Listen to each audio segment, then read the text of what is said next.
kita akan mulai ibadah kita pagi hari ini. Kita awali dengan berdoa. Tuhan, kami bersyukur buat pagi hari ini. Karena kasih-Mu dan kemurahan kami boleh ada di tempat ini. Karena kasih dan anugerah-Mu kami boleh kembali beribadah kepada-Mu. Terima kasih Tuhan buat cinta-Mu. Terima kasih buat setiap kebaikan-Mu dan penyertaan-Mu dalam kehidupan kami. Tidak pernah terputus dalam kehidupan kami. Sebab itu pagi hari ini kami ingin menaikkan ucapan syukur kami kepada-Mu dengan setiap pujian penyembahan kami. Terima kasih Bapa. Terima kasih Yesus. Di dalam nama Tuhan Yesus kami berdoa dan mengucap syukur. Haleluya. Amin. Kemurahan Tuhan lebih dari hidup.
Kami mau bersorak-sorai meninggikan nama-Mu.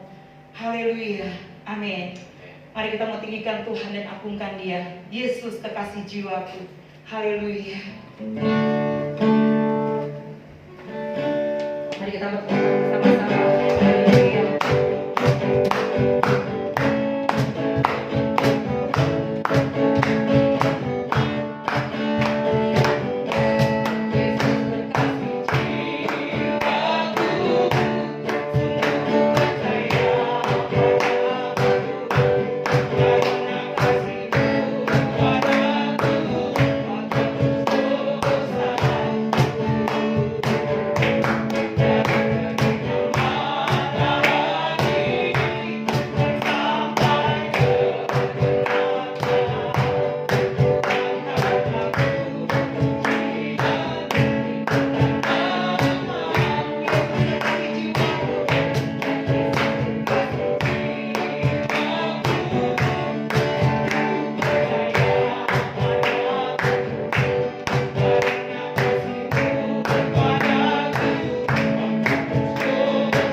Haleluya.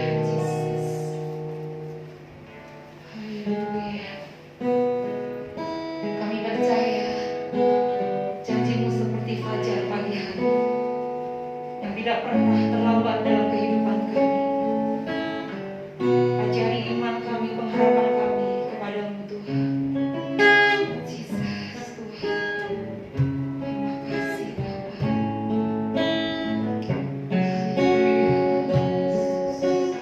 Ketika ku hadapi kehidupan ini, jalan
genapi.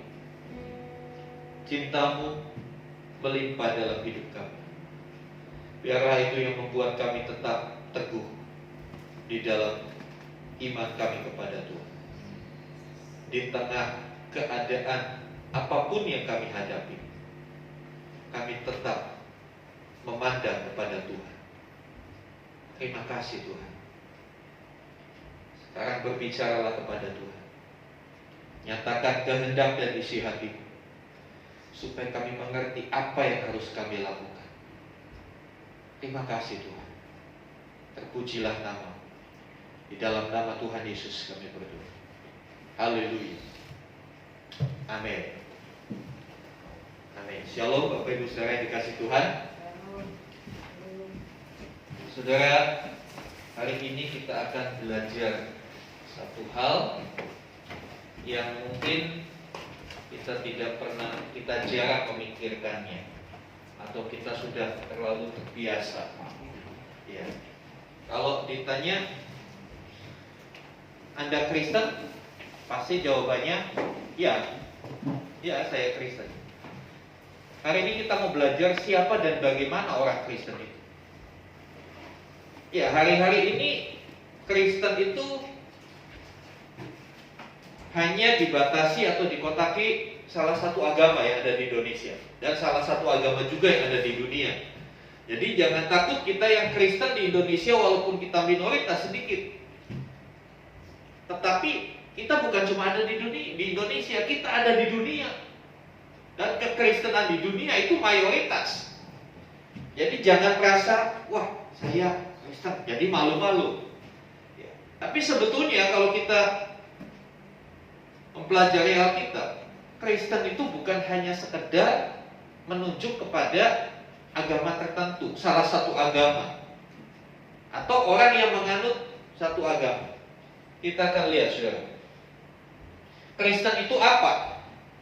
Secara umum, Kristen adalah orang yang mengaku percaya kepada Yesus sebagai Kristus, Mesias, atau percaya kepada agama yang berdasarkan pengajaran Kristus.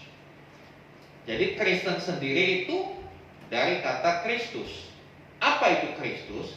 Kristus menunjuk kepada pribadi Mesias. Apa Mesias? Juru selamat. Dan itu ada di dalam pribadi Yesus Kristus. Nah, saudara yang dikasih Tuhan, ini secara umum. Kita akan lihat kata Kristen di dalam Alkitab itu ada nggak sih? Yuk kita buka di dalam Kisah Rasul pasal yang ke-11 ayat 26. Kisah Rasul 11 ayat yang ke-26. Ini sejarah dari munculnya Kristen, ya. Karena sebetulnya Tuhan Yesus turun ke dunia bukan untuk bikin agama, bukan untuk menciptakan agama, tapi Dia turun ke dunia membawa misi menyelamatkan umat manusia sebagai Mesias. Sekali lagi, Yesus datang ke dunia bukan untuk membentuk agama Kristen. Ini yang membedakan kita dari kepercayaan-kepercayaan lain. Kristus datang untuk menyelamatkan manusia, bukan untuk membentuk satu organisasi yang namanya agama. Bukan untuk itu. Nanti kita akan lihat sejarahnya bagaimana kok bisa jadi Kristen itu jadi agama. Ya. Kisah Rasul 11 ayat 26. Saya bacakan, demikian firman Tuhan. Mereka tinggal bersama-sama dengan jemaat itu 1 tahun lamanya. Sorry, ada masalah teknis.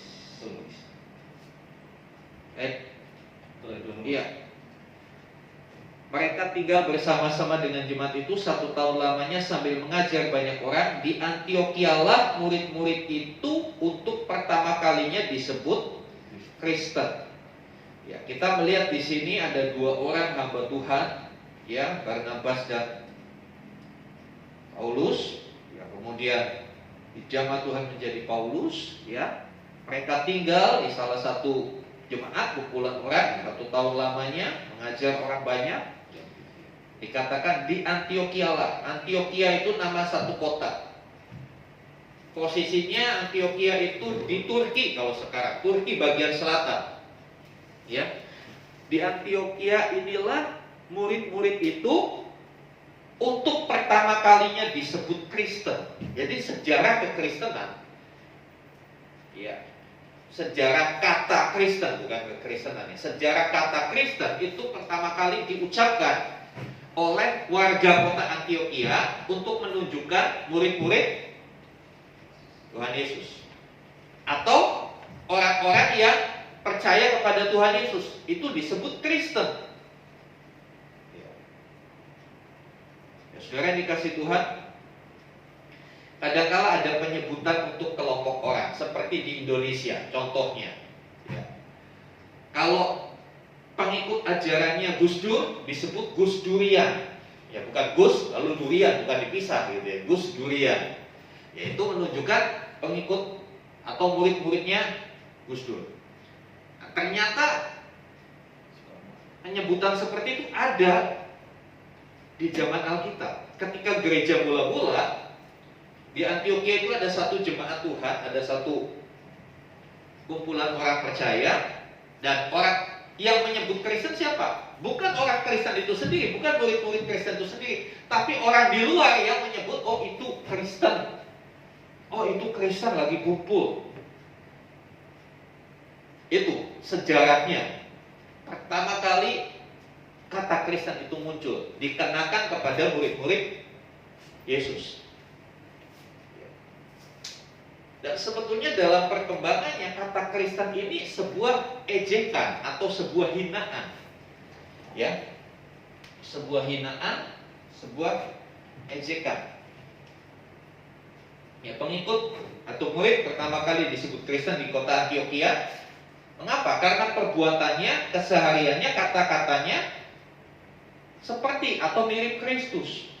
Dan tentunya ini menjadi pembeda di antara warga kota Antiokhia. Mereka tahu ini Kristen, ini bukan. Dari apa? Pada waktu itu saya membaca sejarahnya, belum ada tradisi pakai salib. Mereka hanya percaya ngumpul, tapi mereka bisa ditandai, oh itu Kristen. Kenapa? Dari perbuatannya, perkataannya, kehidupan sehari-harinya, oh ini Kristen. Nah, selanjutnya ini jadi olok-olokan. Kenapa? Orang Antiokhia itu orang yang gak percaya Tuhan. Sebagian Yunani menyembah berhala, sehingga orang yang berbeda dengan mereka diolok-olok, oh dasar Kristen lu, dasar Kristen. Itu Kristen. Dulu sempat itu menjadi satu hinaan atau olok-olok. Dan barangkali hari-hari ini juga itu pun terjadi di kalangan kita.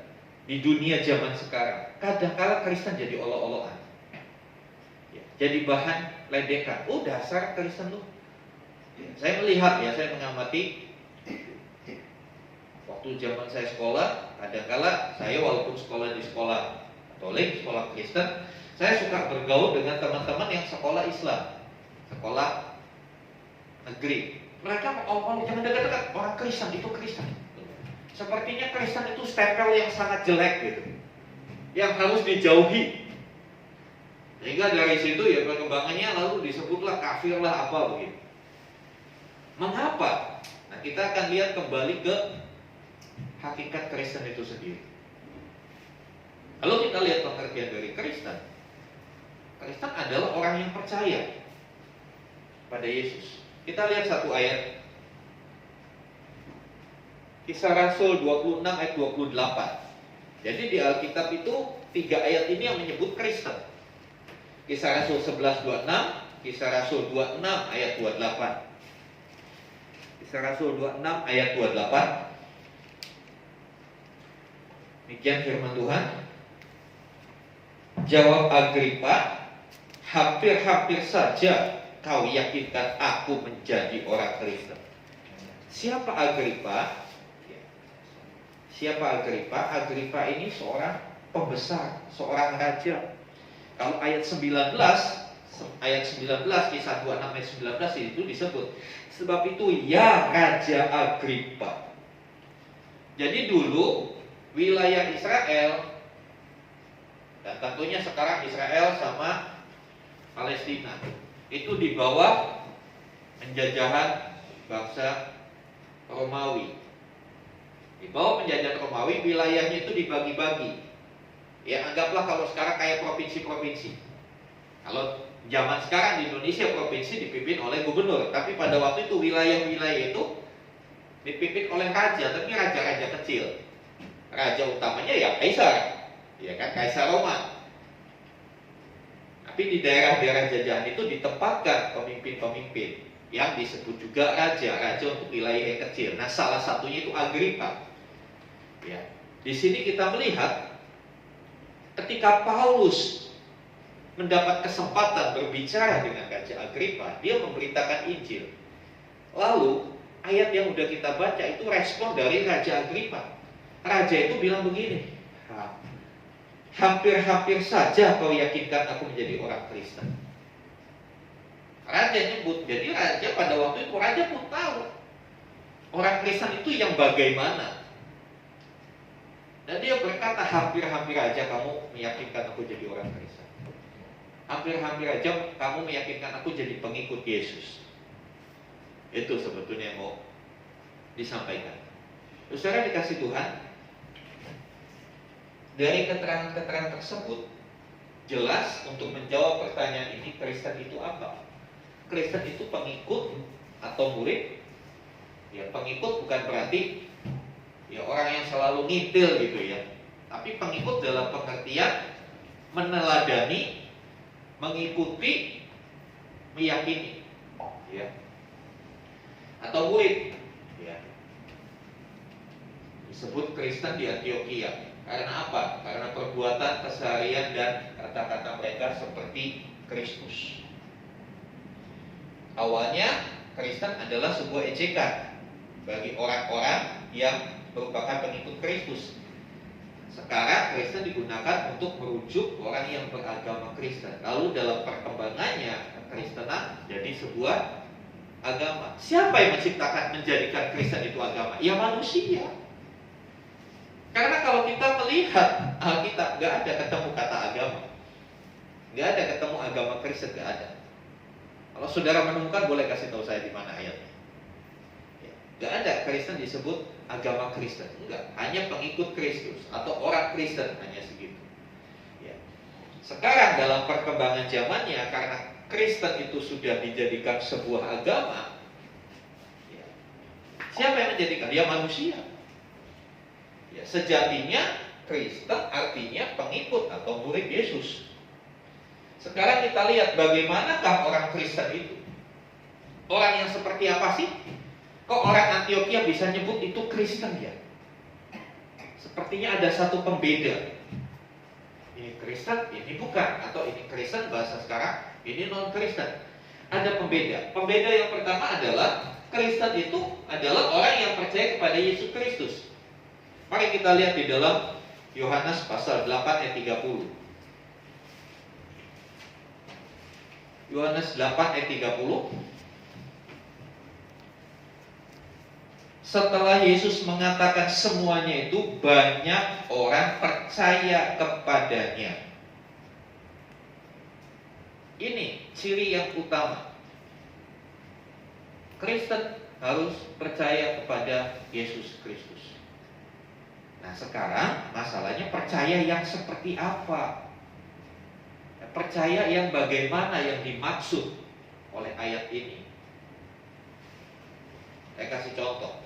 Saudara percaya Pak Jokowi itu presiden Indonesia? Percaya? Iya. Ya cuma percaya, itu saja. Sudah, berhenti, selesai. Ya, saya percaya. Karena apa percaya? Karena tahu ada informasi yang kita terima, Jokowi menang pemilihan presiden, makanya dia jadi presiden. Tapi apakah kita punya hubungan dengan Pak Jokowi? Ada yang punya nomor teleponnya Pak Jokowi? Nomor WA-nya? Ya kita cuma hanya sebatas ya percaya, udah selesai. Gak ada cerita selanjutnya. Sedangkan percaya dalam ayat ini dipakai kata Yunani yaitu episteusan. Episteusan itu artinya menaruh atau meletakkan iman kepada Kristus. Menaruh iman kepada Kristus atau meletakkan iman. Apa itu iman? Kepercayaan. Menaruh kepercayaan kepada. Beda ya. sekedar percaya dengan menaruh kepercayaan. Bedanya di mana? Kalau menaruh kepercayaan, apapun yang dia omongkan kita ikuti, karena kita sudah menaruh, meletakkan. Saya meletakkan mic ini. Saya meletakkan, taruh dan lepas. Kalau saya begini, saya belum bisa dikatakan saya meletakkan. Kalau meletakkan itu ditaruh dan sudah. Itulah iman. Kita percaya, udah, taruh hidupmu, taruh masa depanmu di dalam Kristus. Jangan diambil lagi. Meletakkan, udah diletakkan. Kalau sudah diletakkan, maka sesuatu yang kita letakkan itu tidak di bawah kuasa kita lagi. Tidak di bawah kuasa kita lagi, tapi di bawah kuasa, ya di, kalau saya letakkan ini di mimbar, ya di mimbar, atau saya letakkan di meja, maka meja itu yang akan menguasai benda itu. Kita menaruh pengharapan kita pada Kristus. Berarti Kristus yang berkuasa untuk pengharapan kita. Ya. Orang yang menaruh iman kepada Yesus di dalam hidupnya bergantung dan berharap kepada-Nya dalam segala sesuatu. Orang yang menaruh iman kepada Yesus, itu berarti dia bergantung dan berharap sepenuhnya dalam segala sesuatu kepada Kristus. Udah meletakkan, diletakkan aja. Mau seperti apa ya udah diletakkan di situ. Hidup kita diletakkan di dalam Kristus. Mau seperti apa? Itu urusannya Kristus, bukan urusan kita. Tapi banyak kali kita sudah meletakkan iman kepada Kristus, kita masih sibuk ngatur Tuhan. Kita masih sibuk dikir Tuhan. Tuhan harusnya begini, begini, begini. Seolah-olah kita lebih pintar dari Tuhan. Itu belum meletakkan, itu belum menaruh, masih memegang. Saya dikasih Tuhan, ini penting dalam rangka tema besar kita menuju pada satu perubahan. Kalau kita belum bisa meletakkan hidup kita kepada Kristus, kita nggak akan bisa berubah. Karena ego kita akan turut campur, akan selalu terlibat. Dan ini yang seringkali menimbulkan banyaknya masalah-masalah dalam kehidupan. Selanjutnya, orang yang beriman kepada Yesus adalah orang yang menerima Dia. Tadi menaruh. Nah, bagaimana supaya bisa menaruh? Ya harus percaya. Saya taruh ini di sini, di meja, karena saya tahu ketika mic itu saya taruh di meja, dia aman daripada saya taruh di lantai. Kenapa saya tidak taruh di lantai? Kalau mic ini saya taruh di lantai, bisa ketendang, bisa keinjak. Tapi kalau taruh di meja, nggak mungkin diinjak. Walaupun mungkin ada anak-anak, nggak mungkin diinjak. Saya percaya meja ini tempat yang aman untuk saya meletakkan. Demikian dalam analogi ini. Sebelum kita bisa menaruh iman kita kepada Yesus, kita harus percaya dulu bahwa Yesus itu Tuhan dan Juru Selamat. Kita harus yakin bahwa hidup kita akan aman di dalam Yesus. Sebelum kita meyakini itu, kita ragu. Benar gak ya? Benar gak ya? Nah, seperti itu. Silakan dikasih Tuhan. Orang yang beriman kepada Yesus adalah orang yang menerima Dia sebagai Tuhan. Tuhan dalam bahasa aslinya itu, bahasa Yunaninya itu dipakai Kyrios atau Kurios. Kurios itu artinya pribadi yang berkuasa penuh, mutlak, berkuasa penuh. Kekuasaan Tuhan tidak dipengaruhi oleh apapun. Tuhan berkuasa tanpa harus minta pendapat dari manusia ketika Dia bikin keputusan. Beda ya. Presiden mau bikin undang-undang harus diskusi dulu dengan DPR. Bisa nggak nih undang-undangnya? Ya kan, mau bikin ibu kota baru di Nusantara, di Kalimantan Timur. Presiden harus rapat dulu. Rapatnya nggak sekali, berkali-kali. Ditanya ahli ini pendapatnya bagaimana, ahli ini pendapatnya bagaimana. Dari sudut pandang ini bagaimana, sudut pandang ini bagaimana. Rapatlah mereka, berbulan-bulan, bertahun-tahun. Akhirnya diputuskan, oke, setuju, ya udah bikin keputusannya, bikin undang-undangnya. Tapi ketika Tuhan membuat peraturan, Tuhan ingin memutuskan sesuatu bagi manusia secara pribadi maupun secara umum, Tuhan gak perlu minta pendapat sama siapapun. Kenapa? Karena dia pribadi yang berkuasa mutlak. Kekuasaannya itu unlimited, tanpa batas, dan tanpa bisa dipengaruhi oleh apapun. Tanpa bisa dipengaruhi oleh apapun. Apa yang dia kehendaki pasti jadi. Makanya di dalam kitab Ayub pasal terakhir dikatakan, setelah Ayub melewati berbagai pergumulan hidupnya, dia keluarkan satu statement. Aku tahu tidak ada rencanamu yang gagal. Kenapa tidak ada rencana Tuhan yang gagal? Karena dia berkuasa penuh. Kalau manusia, kebanyakan gagalnya daripada berhasil.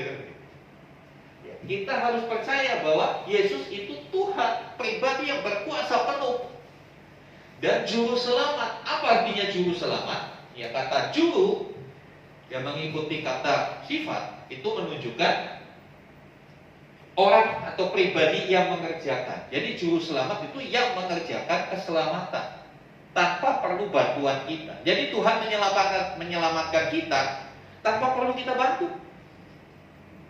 Tanpa perlu kita bantu.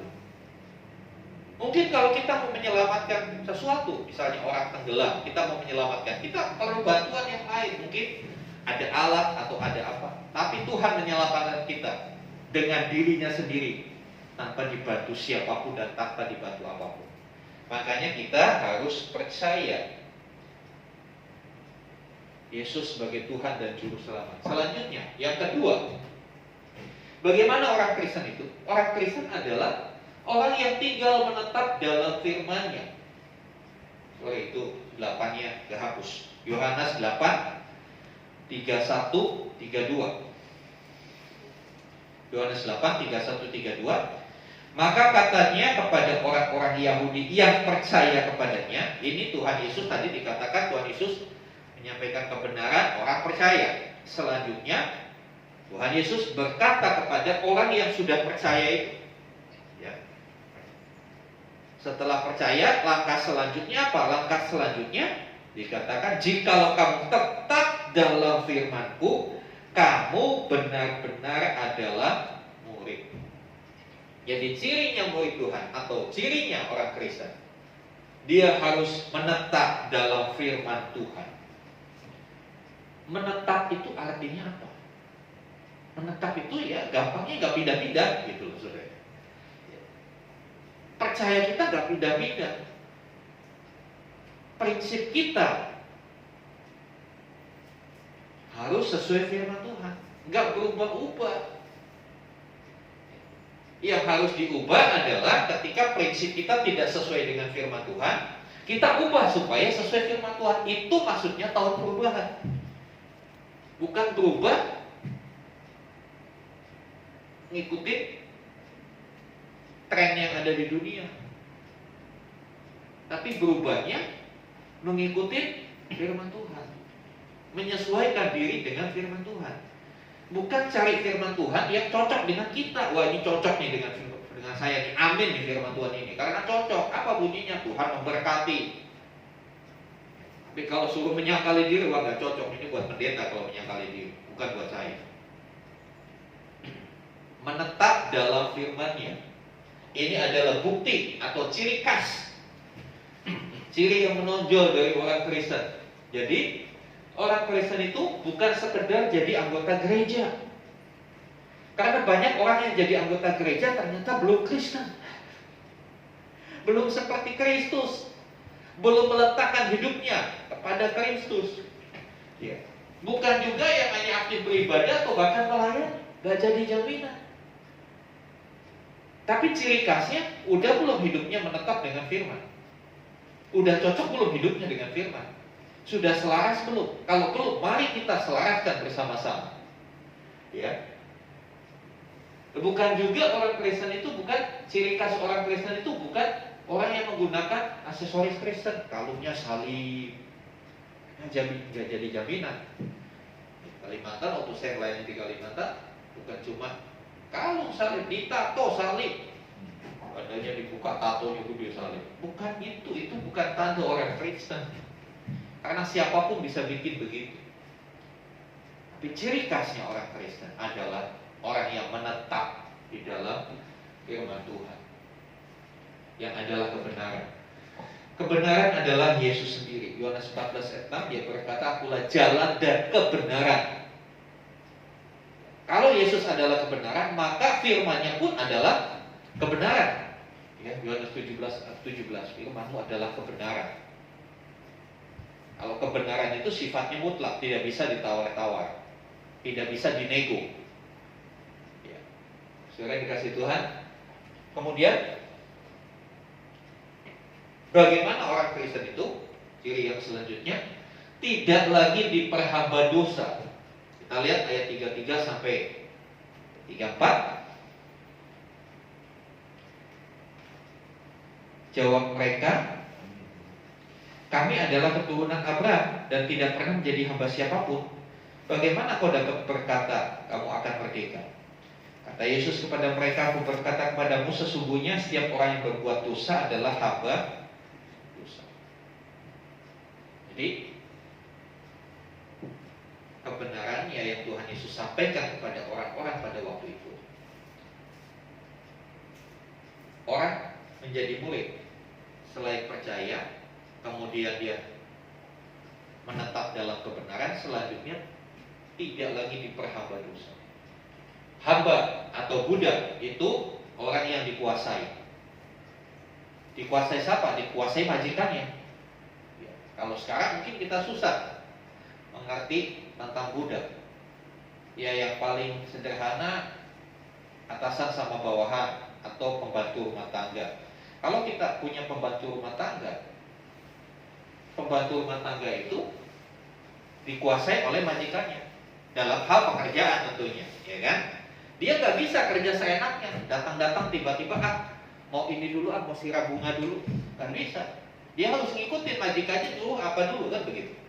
Kalau majikannya dulu cuci piring dulu, dia harus cuci piring dulu. Dia nggak bisa seenak-enaknya, saya mau bersihin spray dulu, rapikan tempat tidur, enggak. Dia di bawah penguasaan, itulah budak. Dikatakan dalam konteks ini hamba dosa. Hamba dosa berarti hidupnya dikuasai oleh dosa. Dia nggak punya kemampuan untuk melawan. Sama seperti pembantu rumah tangga tadi, asisten rumah tangga, nggak mampu melawan. Kalau majikannya bilang, "Mbak, cuci piring dulu," nggak mau, "Bu, saya mau nyiram kebun dulu. Saya senang lihat bunga-bunganya, saya mau disiram dulu," nggak bisa. Terus kalau dia terus ngeyel, ya udah di PHK, ganti, udah nggak usah masuk lagi. Orang yang jadi murid Kristus tidak boleh diperhamba dosa. Kalau diperhamba dosa, apapun yang dosa berikan, sodorkan, kita nggak bisa ngelawan. Itu namanya dikuasai atau menjadi hamba. Orang Kristen bisa berdosa. Saya sebagai gembala juga bisa berdosa. Nggak ada yang kebal dari dosa. Yang tidak berdosa hanya Kristus. Kita bisa berdosa bila tidak melakukan firman. Jadi berdosa itu bukan hanya melakukan pelanggaran, tapi tidak melakukan yang diperintahkan firman juga berdosa. Kita lihat Yakobus 4 ayat 17. Jadi jangan berpikir, "Oh, saya nggak mencuri, nggak membunuh," tapi masih bisa berdosa. Kalau apa? Nah ini kita lihat di dalam Yakobus 4 ayat 17. Jadi jika seorang tahu bagaimana ia harus berbuat baik, tetapi ia tidak melakukannya, apa? Ia berdosa. Aturannya Tuhan gini, saudara. Kita tahu ya, bagaimana harus berbuat baik, tapi kita nggak lakukan, kita berdosa. Kita tahu bisa bagaimana kita berbuat baik, kita tidak melakukan, itu berdosa. Jadi berdosa itu bukan hanya jangan ini, jangan itu, tapi ketika tidak melakukan, itu juga dosa. Ya, saudara yang dikasih Tuhan, orang Kristen untuk bicara masalah diperhamba dosa, orang Kristen bukan hanya tidak berbuat dosa, tapi orang Kristen seharusnya tidak terus-menerus berbuat dosa. Kita bisa berbuat dosa, tapi tidak terbiasa. Beda ya, bisa dan biasa. Kalau bisa ya sekali-kali bisa. Suruh ulangi belum tentu bisa, ya kan? Suruh ulangi belum tentu bisa. Tapi kalau biasa, ya dia akan bisa. Kapanpun dia akan bisa. Bagaimanapun keadaannya dia akan melakukan. Nah, ini ciri khas orang Kristen yang seharusnya tidak diperhamba dosa, tidak dikuasai dosa, tetapi dikuasai oleh tadi Tuhan, Kurios, yang punya kekuasaan mutlak itu. Jadi ada perbedaan. Siapa yang menguasai kita?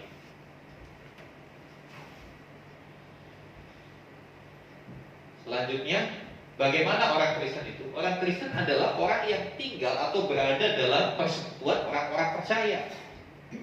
Ada kelompoknya, ada komunitasnya. Jadi kalau sendiri masih diragukan Kristen atau bukan, atau pura-pura Kristen. Yohanes 8 ayat 33 sama 34. Di sana dilanjutkan diskusi Tuhan Yesus, pengajaran Tuhan Yesus. Kita baca 35. Dan hamba tetap tinggal, dan hamba tidak tetap tinggal dalam rumah, tetapi anak tetap tinggal dalam rumah. Ayat sebelumnya berkata, kalau kamu hamba dosa, kalau kamu berbuat dosa, kamu hamba dosa. Kalau hamba tidak tinggal dalam rumah, yang tinggal dalam rumah itu anak. Ya mungkin budaya seperti ini sudah tidak ada di Indonesia, tapi di beberapa suku ada. Yang keluarga punya hamba, punya budak. Nah budak ini tidak boleh tinggal dalam rumah, dia harus terpisah. Tuhan Yesus memberikan gambaran karena pada waktu itu seru, lagi rame-ramenya, lagi ngetren perbudakan. Orang dijual belikan untuk jadi budak. Tuhan Yesus memberikan satu pengertian. Kalau kita hamba dosa, kita tidak tinggal dalam rumah, karena hamba tidak tinggal dalam rumah. Tetapi ayat sebelumnya Tuhan bicara masalah kemerdekaan, kebenaran yang memerdekakan. Setelah merdeka, orang tidak lagi jadi hamba, statusnya ganti. Dulu memang kita hamba dosa, tetapi setelah kita percaya Kristus, statusnya ganti. Karena Tuhan Yesus beli kita, bayar kita dengan darahnya, dengan hidupnya. Kita menjadi miliknya. Oleh sebab itu Galatia 2 ayat 20 katakan, hidupku bukannya aku lagi, tetapi Kristus yang hidup dalam aku. Ada perbedaan. Nah di sini orang yang sudah tidak jadi budak, maka dia jadi anak. Anak itu harus tinggal dalam rumah, harus ada di dalam persekutuan orang percaya. Nah ini ciri orang Kristen sejati, dia harus tinggal dalam rumah, harus tergabung dalam sebuah oikos, oikia. Oikia itu rumah, tempat kediaman, keluarga. Orang Kristen harus tergabung dalam sebuah komunitas, sebuah rumah komunitas, yang sekarang disebut gereja, yang sekarang disebut jemaat, ya. Karena dia bukan budak, karena budak tidak tinggal dalam rumah. Kita dulunya budak dosa, ditebus oleh Tuhan Yesus, diambil, dibeli, kita jadi anak.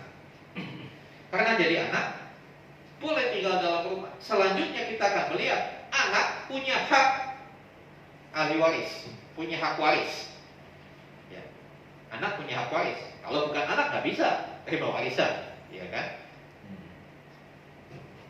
Anak harus tinggal dalam rumah, harus ada dalam sebuah komunitas. Makanya orang Kristen harus berjemaat. Karena kita anak, kita bukan budak dosa. Kita anak. Di dalam komunitas itulah kita bertumbuh, kita menikmati berkat. Komunitas gereja ya seperti keluarga, harusnya gereja seperti keluarga. Dalam keluarga, apakah semuanya itu baik-baik semua? Kadang-kadang dalam keluarga ada anak yang nakal, tapi anak yang nakal dalam keluarga itu kan gak dipecat. Karena kamu nakal, gak ngikutin aturan papa mama, mulai sekarang kamu dipecat, coret dari kartu keluarga. Gak bisa begitu.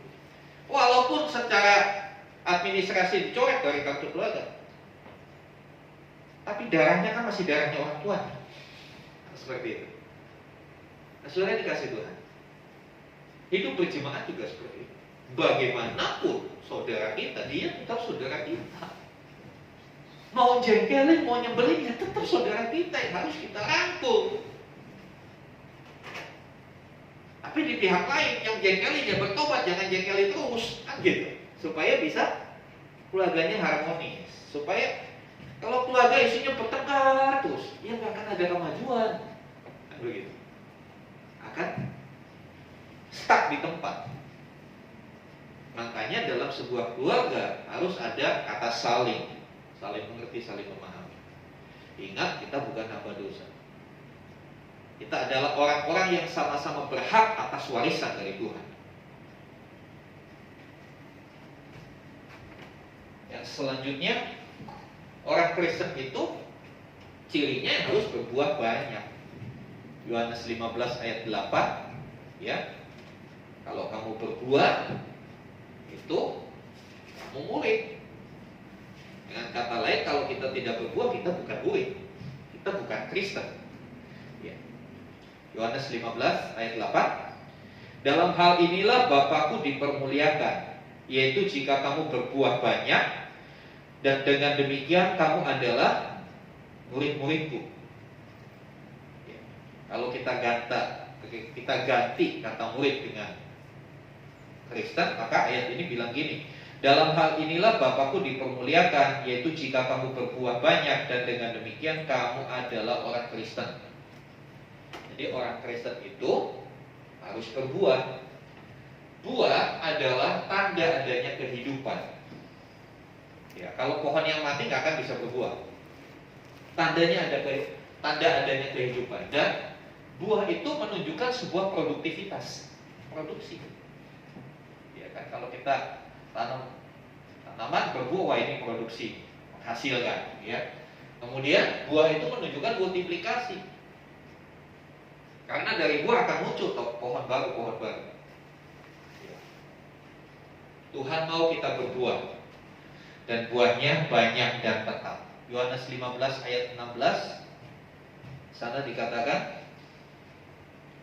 bukan kamu yang memilih aku, tapi akulah yang memilih kamu, dan aku telah menetapkan kamu supaya kamu pergi dan menghasilkan buah, dan buahnya itu tetap, supaya apa yang kamu minta kepada Bapa dalam namaku diberikannya kepadamu. Buah itu tetap. Artinya apa? Jangan waktu senang aja kita berbuah, waktu gak senang enggak. Senang, susah, kondisi apapun, kondisi pandemi atau nanti pandemi sudah selesai, kita tetap harus berbuah. Itu baru orang Kristen. Nah sekarang, mari kita renungkan kehidupan kita. Sekali lagi, minggu yang lalu Pak Agus sudah sampaikan, perhatikan keadaanmu, bukan perhatikan keadaan tetanggamu, tapi perhatikan keadaanmu. Ya.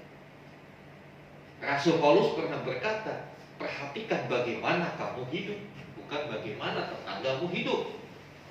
Ya. Mari kita renungkan kehidupan kita, kehidupan saya.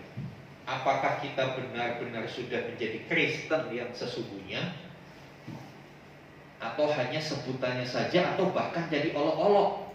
Oh, biasa orang Kristen,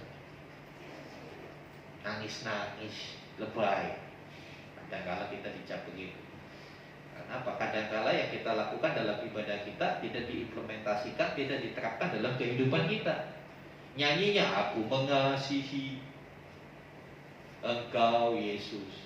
Nyanyinya mengasihi Yesus, tapi ada tawaran, tinggalin Tuhan Yesus.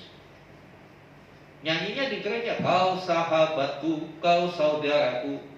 Begitu kena masalah, gak sudi lihat muka dia. Itu kenyataan. Nah, saudara dikasih Tuhan, biarlah ini menjadi satu renungan buat kita. Sudah kita jadi orang Kristen. Jangan sampai stempel Kristen itu justru menjadi bahan olokan, justru menjadi cap yang negatif buat kita. Bagaimana percaya kita? Kita hanya percaya atau benar-benar meletakkan semua hidup kita kepada Tuhan? Pekerjaan kita, bisnis kita, masa depan kita, pendidikan kita, letakkan belum sama Tuhan? Dia kurios. Dia Tuhan yang punya kuasa mutlak, kuasa penuh atas hidup kita. Keputusan-keputusannya Tuhan tidak tergantung oleh siapapun juga. Dia mau memberkati kita, tidak memberkati kita, tidak tergantung oleh apapun. Itu makanya ada lagu, ya, suka-sukamu Tuhan, suka-sukamu Tuhan. Iya, suka-sukanya Tuhan. Kita nggak bisa mengintervensi. Kita nggak bisa protes. Kenapa sih Tuhan kok itu diberkati? Kan saya lebih rajin ke gereja daripada dia. Dia ke gereja kadang-kala datang, kadang-kala enggak, kok diberkati? Gimana sih Tuhan? Ya jawabannya ya suka-suka Tuhan. Tuhan bilang, apa urusan lu? Ini berkat-berkat gua. Gua memberkati orang tanpa tergantung oleh siapapun. Saudara dikasih Tuhan, apakah kita sudah menetap dalam kebenaran? Atau kita menetapnya kebenarannya separuh? Kebenarannya separuh aja. Kalau dilihat orang, kalau benar. Kalau nggak dilihat orang, ya udah saya enak sendiri. Kalau ada yang ngawasi, jadi baik. Nggak ada yang ngawasi, amburadul. Nggak seperti itu. Kita harus menetap dalam kebenaran. Apakah kita masih hidup dalam dosa? Atau kita sudah putus hubungan dengan dosa? Memang kita seringkali suka kepleset, istilah saya. Suka kepleset, artinya tanpa sengaja, ya, kita berdosa. Bagaimana? Ya cepat bertobat. Sesimpel itu kok. Urusannya sama Tuhan tuh simpel. Manusia aja bikin ribet. Daging kita kadang-kadang bikin ribet. Ya. Apakah kita tinggal di dalam rumah? Dan apakah kita sudah berbuah? Mari kita datang kepada Tuhan. Haleluya.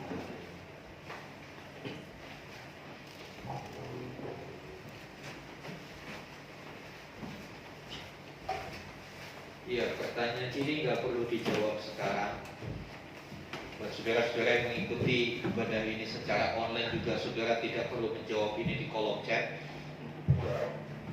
Tapi biarlah antara saudara dan Tuhan, karena Tuhan Maha mengetahui. Haleluya. Ketika aku hadapi kehidupan ini,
Tapi biar kami boleh benar-benar menjadi murid, menjadi pengikut Kristus,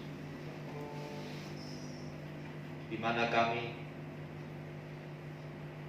meletakkan kehidupan kami di tangan Tuhan, di mana kami tetap di dalam kebenaran,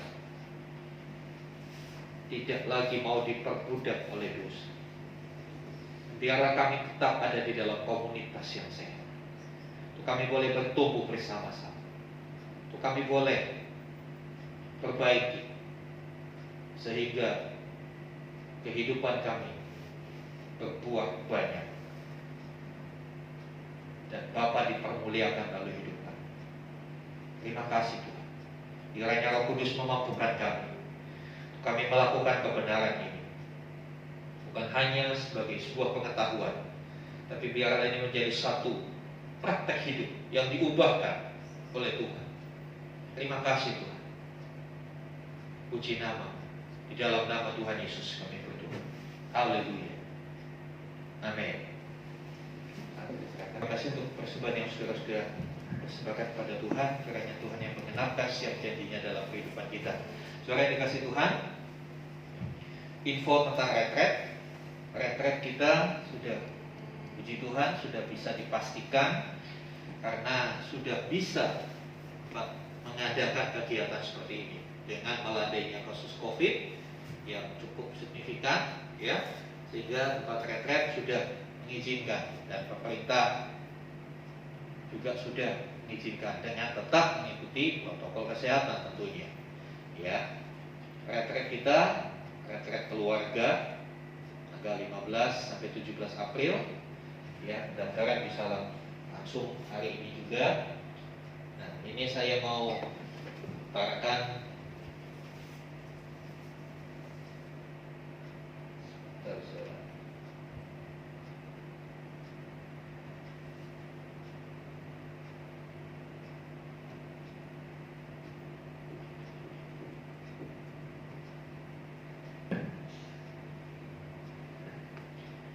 ini tempatnya tampak depan di Wisma Shalom Lembang. Jadi bentuknya kotes, tapi ini sepertinya beberapa rumah, tapi itu menyatu, di belakang itu hall.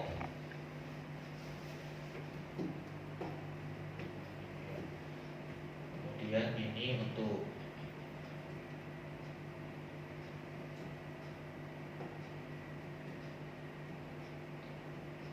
kamar-kamarnya seperti ini.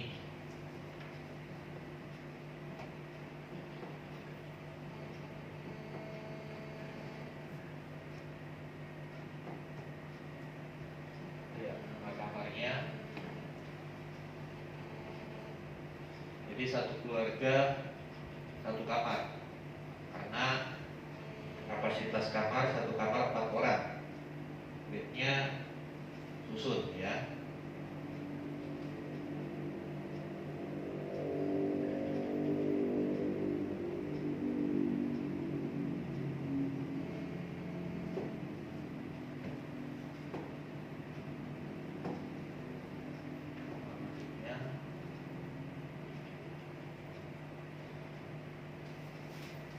Langsung tembus ke ruang ibadah, jadi gak perlu jalan jauh-jauh. Kita bisa on schedule, on time, karena gak harus jauh-jauh. Kalau ada yang belum keluar kamar, tinggal diketok aja, dekat. Ya, satu hall besar dikelilingi oleh kamar-kamar seperti ini. Hallnya cukup besar, bisa menampung dengan jaga jarak 100 saja bisa.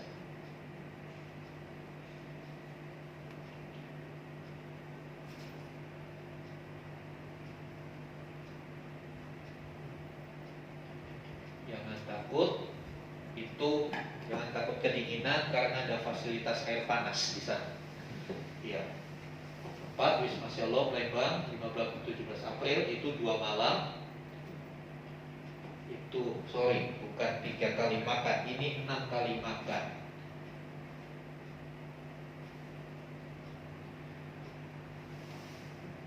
Jadi selama di sana kita akan dapat makan berat, makan Nasi 6 kali dan snacknya 4 kali. Biayanya 470.000 per orang. Anak-anak di bawah 5 tahun free. Daftaran ke Ibu Tresia dan Ibu Kepala, yaitu info mengenai retret. Jadi kiranya bisa diperhatikan. Dan saya juga perlu sampaikan, puji Tuhan kemarin sudah ada persembahan untuk retret ini, jumlah 3 juta dari seseorang yang tidak mau disebut namanya, ya. Dan memang kebijakan kita mengharapkan semua ikut, ya. Kalau ada masalah di biaya, segera menghubungi kami, Kepala. Panitia atau gereja menyediakan subsidi tapi terbatas. Artinya terbatas, tidak digratiskan. Saya tidak mau jemaat Tuhan di tempat ini punya mental gratisan.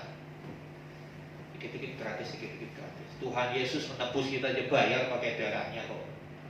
Ya, jadi kalau ada yang benar-benar kesulitan, ya jujur aja.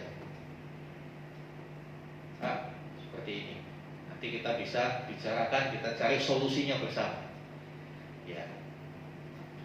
Dan ini kita sudah bandingkan beberapa tempat, ini yang paling terjangkau. Yang lainnya itu di atas 500. Ada yang sampai 600, bahkan harus ada tambahan lagi. Ada yang 500 tapi satu kamar isinya cuma 3, harus tambah ekstra bed lagi. Wah, kan jadi biayanya akan tambah lagi tentunya. Makanya kita pikirkan ini yang paling tepat dan tempatnya pun oke, kebersihannya bagus, ya. Dan benar-benar kita bisa bersama-sama menikmati Tuhan. Jadi pastikan Anda segera mendaftar. Ya. Baik, itu saja informasi untuk minggu ini. Komsel hari Jumat di area KSP. Mari sama-sama kita bangkit berdiri. Kita akan naikkan doa-doa syafaat kita.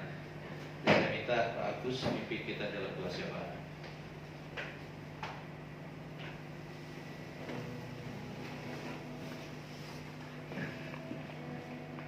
Sama-sama satukan hati kita untuk akhir ibadah pagi hari ini. Bapak, kami mengucap syukur buat kesempatan pagi hari ini kami boleh bersama-sama untuk beribadah di tempat ini, Tuhan. Ucap syukur secara khusus buat benih firman-Mu mengingatkan kepada setiap kami bahwa kekristenan kami bukan sekedar agamawi, kekristenan kami bukan sekedar aksesoris yang kami pakai di dalam kehidupan kami hari-hari, tetapi kekristenan kami bagaimana kami hidup serupa dengan Tuhan. Kami hidup seperti Kristus. Dialah Roh Kudus yang senantiasa terus berikan kami kemampuan untuk kami terus melangkah, melanjutkan kehidupan ini dengan caranya Tuhan, sehingga hidup kami bukan milik kami pribadi, tetapi hidup kami adalah miliknya Tuhan. Bahkan dimanapun kami ada, dialah kami memiliki dampak yang baik. Bahkan orang yang belum mengenal Tuhan, kiranya boleh mengenal Tuhan melalui kehidupan kami. Terima kasih Bapa surga, materi firman pagi hari ini di tengah-tengah setiap kehidupan kami, sehingga kekristenan kami tidak stuck sampai di tempat ini, tetapi terus berbuah. Kekristenan kami yang senantiasa terus memiliki dampak yang besar dimanapun Tuhan percayakan bagi kami. Terima kasih Bapa surga. Kami sepakat berdoa untuk hamba-Mu di tempat ini yang mengucap syukur.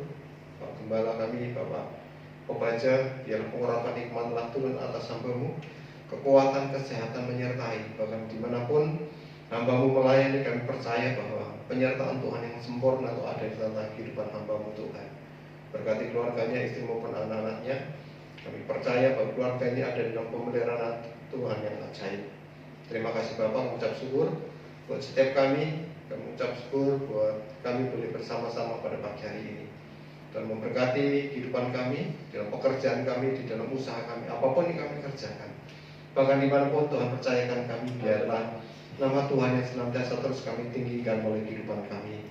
Terima kasih Bapak surga, terima kasih Roh Kudus. Kami mengucap syukur buat lingkungan kami di mana gereja ini ada. Tuhan yang terus memberkati lingkungan kami, RT setempat di tempat ini, untuk lingkungan tetangga kiri kanan kami, Mengucap syukur mereka telah menerima kami untuk kami boleh bersama-sama beribadah di tempat ini. Biar kami melepaskan dan sejahtera Allah juga turun atas mereka. Diberkatilah usaha mereka sekeliling ruko ini Tuhan. Diberkatilah untuk kepemimpinan Pak RT di tempat ini Tuhan. Berkatilah juga kota kami, Bekasi, bahkan bangsa dan negara kami Tuhan Yesus Indonesia. Yang mengucap syukur buat kemajuan, situasi yang semakin membaik atas bangsa ini Tuhan. Kami percaya bahwa tidak lepas dari campur tangan Tuhan atas bangsa ini. Yang mengucap syukur kami percaya bahwa pemulihan ekonomi juga Tuhan akan pulihkan bagi bangsa ini. Tuhan berikan kemampuan buat pemerintah pusat, Pak Jokowi bersama dengan jajarannya Tuhan Yesus. Kami percaya bahwa kemampuan yang di luar akal Tuhan akan berikan buat pemerintah pusat hingga daerah. Sehingga bangsa ini akan semakin hari semakin mengalami kemajuan yang pesat di dalam segala bidang. Terima kasih Bapak Surga, terima kasih Kudus. Mengucap syukur buat pagi hari ini, Bapak kami menyerahkan bahwa sebentar lagi kami akan pulang Tuhan. Berkati perjalanan kami, secara khusus dan sejahtera Allah boleh melingkupi atas panjang hidup kami sepanjang hari ini ke depan Tuhan. Karena sebelum kami pulang kami rindu menerima berkat-Mu melalui hamba-Mu. Mari buka hati, angkat tangan, dan terimalah rahmat anugerah dari Allah Bapa di surga.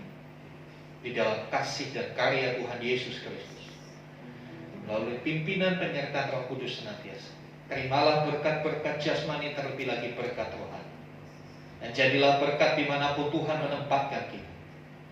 Muliakanlah Tuhan melalui hidup kita. Karena itu pergilah, jadikanlah semua bangsa muridku. Baptislah mereka dalam nama Bapa dan Anak dan Roh Kudus, dan ajarlah mereka untuk melakukan segala sesuatu yang telah kuperintahkan kepadamu.